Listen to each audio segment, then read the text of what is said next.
আমার জন্য সবচেয়ে আনন্দের বিষয়টা কি আপনারা জানেন? আমার একজন শিক্ষক আজকে এখানে উপস্থিত।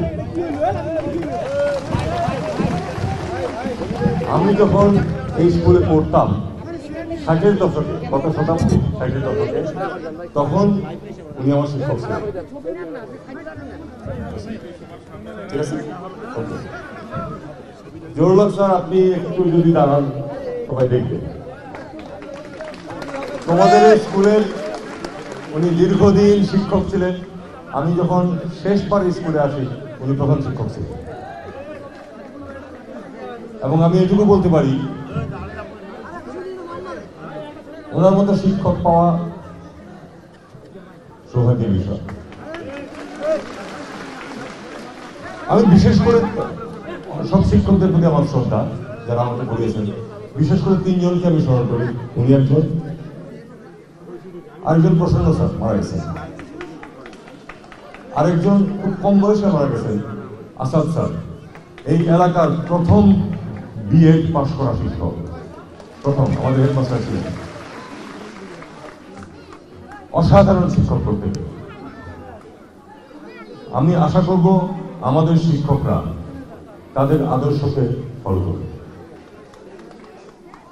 একটি বিষয়, আমি কিন্তু সম্বোধন ছাড়াই বক্তৃতা শুরু করেছি। ডিসি সাহেব আছেন, এসপি সাহেব আছেন, হেডমাস্টার সাহেব আছেন, কিন্তু আমি অভিভূত আসলে আমার শিক্ষককে দেখে। আমার বন্ধু বান্ধব এখানে অনেকে আছেন যাদের সাথে বহু বছর পরে দেখা, হয়তো শেষবার দেখা, এমনও হতে পারে। কারণ আমি এখানে আসার কয়েকদিন আগে আমার 2 জন বন্ধু মারা গেছে, যারা আমার সাথে এখানে পড়াশোনা করেছেন একসাথে। তো 70 পার করার পরে অনেকে আমাকে বলছেন যে দীর্ঘায়ু কামনা করছেন এবং সুস্বাস্থ্য।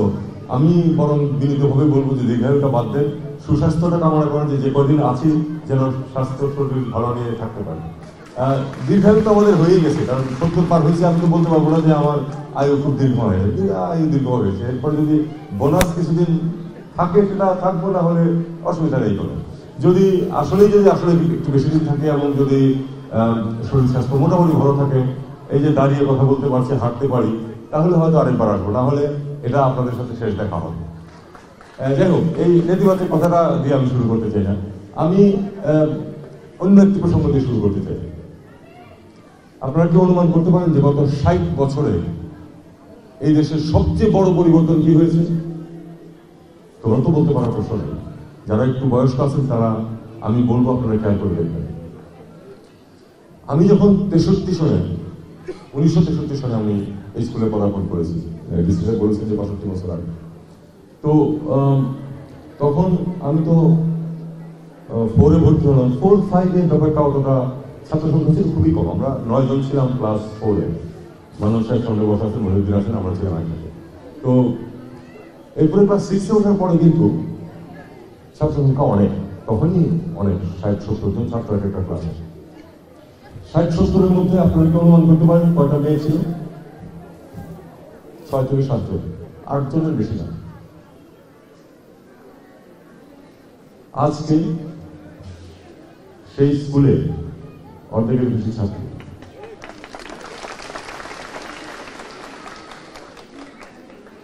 গত 60 বছরে বাংলাদেশের সবচেয়ে বড় পরিবর্তন এটা।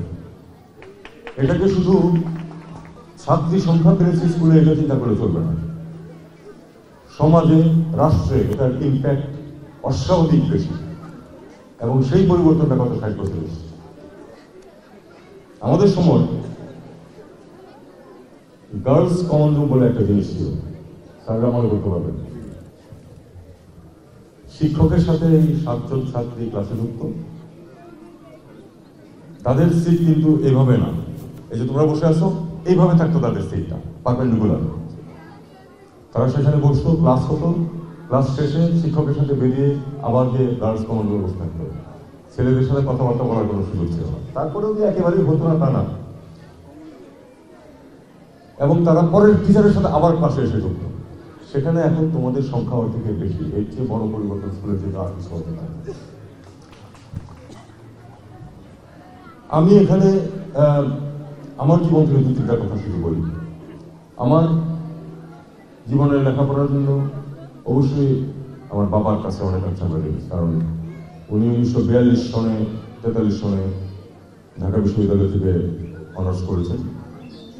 ভালো ইংরেজি জানতেন, উচ্চারণ হয়তো খুব ভালো ছিল না, তখন তারই ছিল না, কিন্তু কারেক্ট গ্রামাটিক্যাল ইংরেজি কিন্তু তারা খুব ভালো জানতেন। তো আমরা যেটুকু ইংরেজি শিখেছি, আমি ক্যারেক্ট কলেজে কিন্তু ইংরেজি যদি না জানতাম আমার ঢোকাও হতো না, আর সেখানে যে ঠিক মতো সেখানে অ্যাডজাস্ট করে চালিয়ে যাওয়া সেটা সম্ভব হতো না। সেটার জন্য আমার বাবা বেসটা তৈরি করে দিয়েছেন। আর আমি যে 2-3 জন শিক্ষকের নাম বললাম, তারা খুব ভালো ইংরেজি জানতেন। তাদের প্রয়াসেই কিন্তু আমাদের যেটুকু শেখা, অগ্রগতি এবং ভিত্তি, আমাদের ভিত্তি কিন্তু তারা তৈরি করে দিয়েছিলেন। আমি এখানে আরেকটি কথা শিক্ষকদের উদ্দেশ্যে বলতে চাই। আমি কিন্তু খুব গুছিয়ে বলছি না, আমার যেটা মনে আসছে আমি সেটা বলে যাচ্ছি। একটি কথা আমি বলতে চাই, সেটা হলো যে শিক্ষকরা আমাদেরকে পড়াতেন তাদের বেতন ছিল অত্যন্ত কম, মানে চিন্তা করা যায় না এত কম, কিন্তু তাদের মধ্যে ডেডিকেশনের কিন্তু অভাব ছিল না। তারা প্রচন্ডভাবে ডেডিকেটেড ছিলেন ছাত্রদের প্রতি, প্রচন্ড যত্ন নিতেন আমাদের। আমি এটুকু বলতে পারি যে তাদের তুলনায়, আমি বলি না যে আমাদের শিক্ষকদেরকে আমরা যথেষ্ট ভালো বেতন দিই, আমি মনে করি যে ভালো বেতন দিই না এখন, কিন্তু তাদের তুলনায় কিন্তু আমাদের বর্তমান শিক্ষকদের বেতন অনেক ভালো। প্রাইমারি স্কুলে আমাকে যারা পড়িয়েছেন 60-এর দশকের গোড়ার দিকে অবিশ্বাস্য বেতন ছিল 32 টাকা, বেতন ছিল 32 টাকা একজন শিক্ষকের। চিন্তা করা যায় না, 32 টাকা মানে এখনকার 32 টাকা না, কিন্তু তারপরেও 32 টাকা কিন্তু খুব বেশি পয়সা তখনও না, কারণ আমার বাবা বেতন পেতেন 500 টাকার বেশি।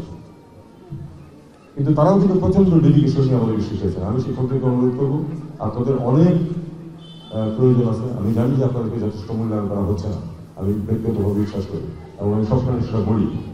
আমি একটা স্কুল চালাই আমার গ্রামে, আমার বাবার দেয়া জমিতে তৈরি করি। আমি জানি যে শিক্ষকদের কত সমস্যা, কিন্তু কমিটমেন্টটা যেন আপনাদের থাকে আপনাদের ছাত্রদেরকে। ছাত্ররা হচ্ছে আপনাদের সন্তান তুল্য, তাদের যাতে উন্নতি হয়, তাদের যাতে ভালো লেখাপড়া শিখতে পারে, শুধু পাশ করার প্রশ্ন না, যেন তারা প্রকৃতই লেখাপড়া শিখে বড় হয়। আমি দেখেছি যে অনেক ছেলে মেয়ে আমার গ্রামেও বিএ পাশ করে বসে আছে, কিন্তু তেমন কিছু জানে না, পাশ করে এসছে। সরকার তাদের পলিসির কারণে পাশ করাটাকে খুব সহজ করে দিয়েছে, লেখাপড়ার সাথে প্রায় কোনো সম্পর্ক ছাড়া অনেক ক্ষেত্রে।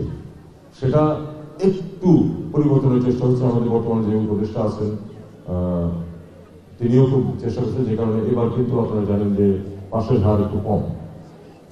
আমার স্কুল থেকে প্রথমবারের মতো 3টা বাচ্চা ফেল করেছে, আদারওয়াইজ কিন্তু 100% পাস করতো আমার স্কুল থেকে। কিন্তু আমি তারপর থেকে অভিনন্দন জানিয়েছি যে আপনি এটা ভালো কাজ করছেন, একটু ডিফিকাল্ট করা দরকার, কারণ খুব সহজে পাস করে যাবে তাতে তো লাভ নেই, কোনো আলটিমেটলি এমপ্লয়াবিলিটি হয় না, চাকরি পায় না। যখন একটা ইন্টারভিউ দিতে যায় তাকে বলতে কিছু বলতে পারছে না। কাজে যারা পাস করবে তারা যেন কিছু শিখে পাস করে, এটা নজর রাখতে হবে। দ্বিতীয় যে বিষয়টা আমি বলতে চাই সেটা হলো একেবারেই ব্যক্তিগত। সেটা হলো এই স্কুলের প্রতি আমার যে অনুভূতি, সেটা কোনোদিন কমেও নেই, শ্রেষ্ঠ হয়ে যাওয়ার প্রশ্নই ওঠে না। আমি কয়েকবার এসেছি, খুব বেশি আসতে পারিনি। সর্বশেষ আমি যখন দিল্লিতে কলকাতায় ডেপুটি কমিশনার বাংলাদেশে, তখন ওখান থেকে এসেছিলাম রাজশাহীতে কলেজের ইউনিয়নের জন্য। আমি রাজশাহী ক্যাডেট কলেজের ছাত্র, এখান থেকে আমি পরীক্ষা দিয়ে কিন্তু রাজশাহী ক্যাডেট কলেজে গেছি।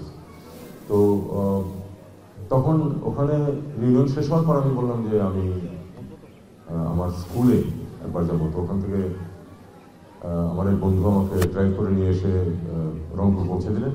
রংপুর থেকে তখন ডিসি সাহেব ছিলেন আমাদের ব্যাচমেট, উনি একটা গাড়ির ব্যবস্থা করে দিলেন যাতে আমি আসতে পারি। শেষবার এসে গেলাম যখন আমি বলছিলাম যে জরুরি স্যার তখন 5টা। আমি চেষ্টা করেছি, এরপরেও একবার এসে জাস্ট ঘুরে গেছি, কিন্তু আসলে স্কুলে সত্যিকার তখন ছাত্ররা ছিল না।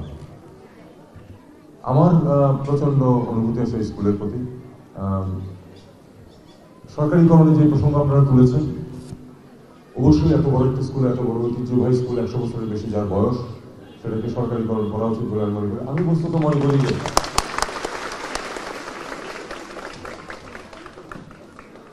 একটা ছোট্ট কথা বলি, আমি যখন ফ্রান্সে ট্রেনিং করতে গেছি চাকরি পাওয়ার 2 বছর পরে, তখন টিউনিসিয়া নামে একটা দেশ আছে, আপনারা হয়তো অনেকেই জানেন, ছোটই আরব একটা দেশ।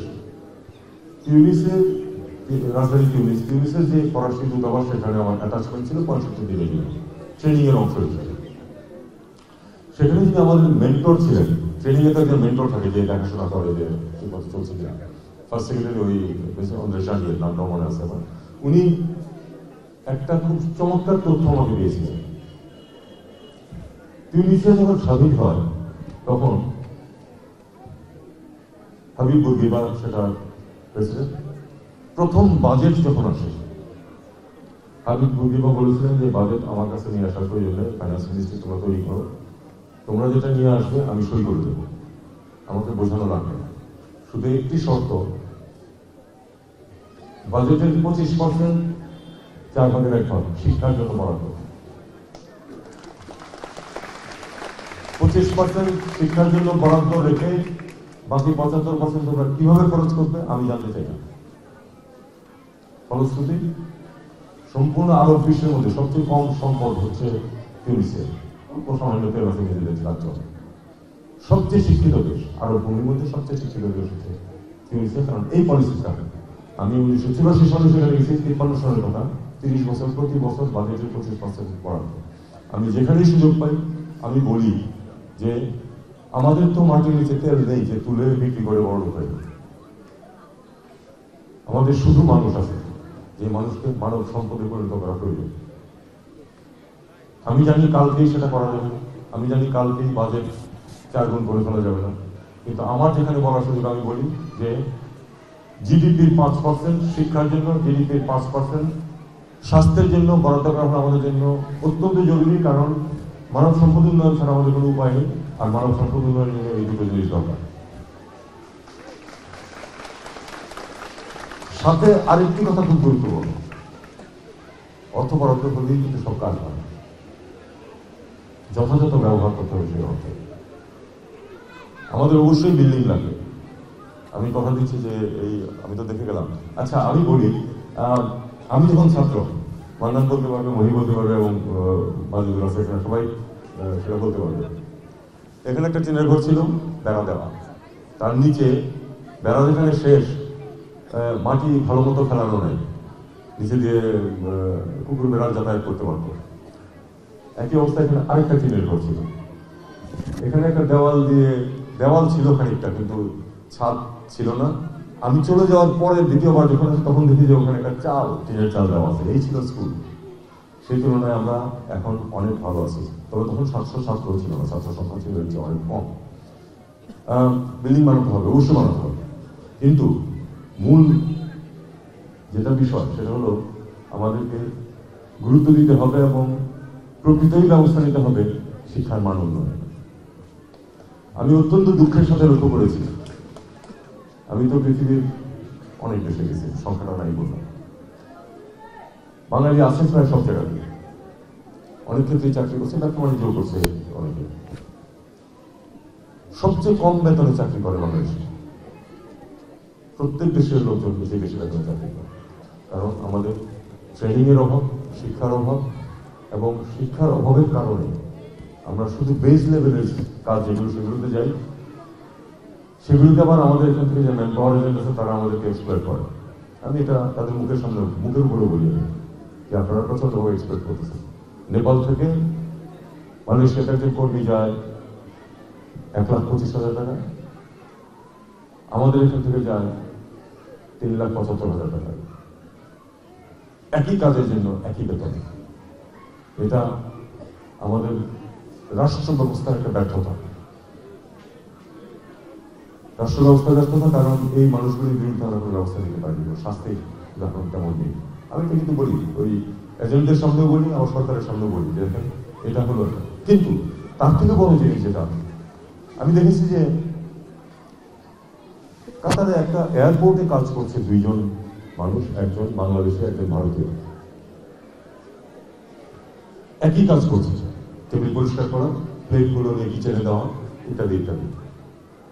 ভারতীয় বেতন বাংলাদেশের 3 গুণ, সরাসরি 3 গুণ, 100 টাকা হলে 300 টাকা, কারণ সে নিজে ইন্টারভিউ দিয়ে চাকরি পেয়েছে, সরাসরি ইন্টারভিউ ইংরেজিতে। বাংলায় যে ছেলেটা গেছে সেই তাকে বললো তুমি ইন্টারভিউ দিয়ে আসো না কেন, সে তখন বললো স্যার ইংরেজিতে যাবে। ভাষা শিক্ষার কোনো বিকল্প নেই।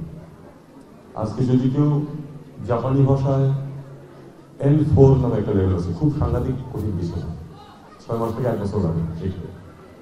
জাপানি ভাষা যদি N4 অ্যাচিভ করতে পারে, তার জন্য জাপানের অবাধিত সুযোগ। জাপানের পপুলেশন কমছে, তোমরা সবাই জানো। 1,10,00,000 কর্মী প্রয়োজন হবে তাদের 2040 সালের মধ্যে, মানে আগামী 15 বছর তাদের 1,10,00,000 লোক লাগবে। সেই শূন্যস্থান পূরণের জন্য কিন্তু নেপালে প্রচুর জাপানি ভাষার স্কুল। নেপালের পপুলেশন আমাদের তুলনায় কিছুই না। নেপাল থেকে ইতিমধ্যে 2.5 লাখ মানুষ কাজ করছে জাপানে, আমাদের এখান থেকে 30,000। নেপালের 2.5 লাখ হলে আমাদের কিন্তু 10 লাখ হওয়ার কথা, পপুলেশন বৃদ্ধি হয়ে যাবে, সেটা হচ্ছে না। হচ্ছে না এই জন্য যে আমরা আসলে এই যে সুযোগগুলি আছে সেগুলি সুযোগ নেওয়ার চেষ্টা না করে আমরা শুধু চেষ্টা করছি যে কোনো মতে একটা শ্রমিকের কাজ জোগাড় করে বাড়ি চলে যেতে পারি না। আমি এই কথাগুলো একটু বেশি বলছি এই কারণে যে তোমাদের সামনে এই ছাত্রছাত্রী যারা আছো, তোমাদের সামনে প্রচুর সুযোগ আছে, শুধু সঠিক লাইনটা দেখতে হবে। লেখাপড়ার কোনো বিকল্প নেই। আমার গ্রাম থেকে আমার পরিবার প্রথম বেরিয়ে আসতে পারছে কেন? কারণ আমার বাবা ছিলেন গ্রামের প্রথম গ্রাজুয়েট 1942 সালে। আরেকজন গ্রাজুয়েট ছিলেন বাবার এক বন্ধু, 1 বছর জুনিয়র, তার ফ্যামিলিটাও কিন্তু উঠে আসছে, কারণ তারা আগে লেখাপড়া শিখতে পেরেছে। যেই জাতি, যেই গ্রুপ, যেই ফ্যামিলি আগে পড়াশোনা শিখেছে এবং সেটা ফলো আপ করতে পেরেছে, তারা উঠতে পেরেছে। আমি তোমাদেরকে শুধু এইটুকু বলবো, লেখাপড়ার দিকে বন্ধ দিব, কারণ এর কোনো বিকল্প নাই। আমাদের কোনো শর্টকাট নেই। শর্টকাট যেহেতু নেই, কাজেই কঠিন পথে কিন্তু আমাদেরকে এগোতে হবে। আমরা সবাই এগিয়েছি কঠিন পথে। কঠিন পথে এগোতে হবে। সুযোগ আমাদের সময়ের তুলনায় তোমাদের সময় অনেক বেশি, অনেক অনেক বেশি, কিন্তু সেই সুযোগকে নিতে হলে যোগ্যতা অর্জন করতে হবে। যোগ্যতা অর্জন করার পথ কি? নিজের কাজটা ঠিক মতো করা, পড়াশোনা ঠিক মতো করা। আমি শুধু তোমাদেরকে বলবো, উপদেশ দেওয়া কিছু না, কিন্তু এটাই পথ। মাদক নিয়ে কথা বলতে হয়েছে। মাদক কিন্তু একটা ওয়ান ওয়ে জার্নি, এটাতে ঢোকা যায় না, বেরোয়া যায় না। এই কথা চিন্তা করবে সবসময় যে আমি যদি এই পথ নেই, আমার ফেরার রাস্তা থাকবে না। কাজেই তার আগে আমাকে সাবধান হতে হবে যে আমি যেন এই পথে না যাই। আমি এখানে কেউ কেউ হয়তো আছেন অভিভাবকরাও, তাদেরকে অনুরোধ করবো আপনাদের সন্তানদেরকে সময় দিন। খুব গুরুত্বপূর্ণ এই জিনিসটা। ব্যস্ততা থাকে, কাজ থাকে, কিন্তু সন্তানদেরকে সময় দিন। সময় যদি না দেন তাহলে বিপথে যাওয়ার সম্ভাবনা বাড়বে। আপনি খেয়াল রাখবেন যে আপনার ছেলেমেয়েরা কি করছে এবং তাদেরকে সবসময় সাপোর্ট দেবেন। সময় দিন মানে এই না যে তাদেরকে বকাঝকা করবে, সেটা কোনো প্রয়োজন নেই। তাদেরকে সময় দেবেন, তাদেরকে সাপোর্ট দেবেন এবং তারা যেন সঠিক পথে থাকে সেটা দেখবেন। আর ছাত্রদের প্রতি তো বললাম, ছাত্রছাত্রীদের প্রতি যে পড়াশোনা ছাড়া কোনো বিকল্প নেই, লেখাপড়াটা ঠিক মতো করো এবং নিজেদের উন্নতি করো। দেশের উন্নতি স্বয়ংক্রিয়ভাবেই হবে। তোমরা যদি যার যা পথ সেটা ঠিক পথে চলতে পারো এবং নিজেদের জন্য যথেষ্ট ভালো ব্যবস্থা করে নিতে পারো, সেটা যে যোগফল সেটা হবে দেশের ভবিষ্যৎ। ভবিষ্যৎ তোমাদের জন্য বিশাল ভালো ভবিষ্যৎ অপেক্ষা করছে, কখনো হতাশ হবে না। আমরা অত্যন্ত কঠিন সময়ে পার করে এসেছি। 1974-এর দুর্ভিক্ষের কথা আমাদের জেনারেশন জানে, এরপরে যাদের জন্ম অথবা 70-এর দশকে যাদের জন্ম তারা হয়তো মনে নেই। খুবই কঠিন সময় ছিল। খুব কম পরিবার ছিল যাদের 3 বেলা যথেষ্ট পরিমাণ খাদ্যের ব্যবস্থা ছিল। অনেকেরই চাকরির বেতন হয়ে গেছে ইনফ্লেশন বাড়ার কারণে, যে 100 কেজি চালের বেতন পয়সার সমান। চিন্তা করো, তার মানে 5,000 টাকা 6,000 টাকা আজকের বাজারে কি করে চলতে পারে সেই সংখ্যা। কিন্তু হতাশ না হয়ে সেই সময় কিন্তু আমাদের জেনারেশন আমরা এগিয়ে যাওয়ার চেষ্টা করছি। আমরা জানতাম খারাপ সময়টা কেটে যাবে। তোমাদেরকে এটা বলি, আমাদের একটা অস্থির সময় চলছে, কিন্তু এই সময় কেটে যাবে, ভালো সময় আসবে। সেই সময়টাকে ক্যাপিটালাইজ করতে হবে, সেই সময়টাকে ব্যবহার করে তোমাদেরকে এগিয়ে যেতে হবে। উপদেশ দেওয়ার কিছু নেই, শুধু নিজের কাজটা ঠিক মতো করো আর পড়াশোনা করো, তাহলেই হবে। আমার মনে হয় আর তেমন কিছু বলার নেই। আমি এটুকু বলতে পারি যে স্কুলের জন্য এটা বলার অবকাশ রাখে না যে যেখানে যেটুকু সুযোগ আছে আমি করার চেষ্টা করবো। আমার হাতে কোনোটাই নেই, এটা তো বুঝতে পারছো। আমার যে মিনিস্ট্রি, সেই মিনিস্ট্রির সাথে এডুকেশন মিনিস্ট্রি সম্পূর্ণ আলাদা, কিন্তু আমার যেটুকু পরিস্থিতি আছে সেটুকু আমি ব্যবহার করার চেষ্টা করবো।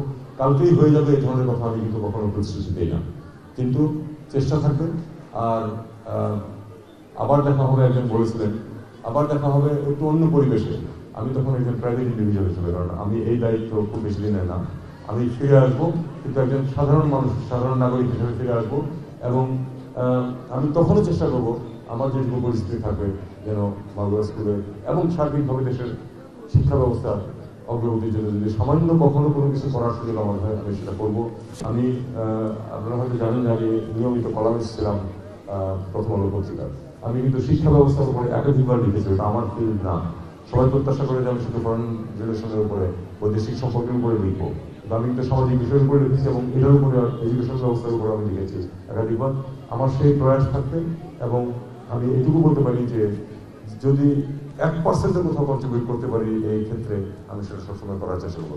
তোমাদের সকলকে অভিনন্দন, ধন্যবাদ এবং এত বড় আয়োজনের জন্য আমি অত্যন্ত কৃতজ্ঞ। আমি আপ্লুত। ভালো থাকো।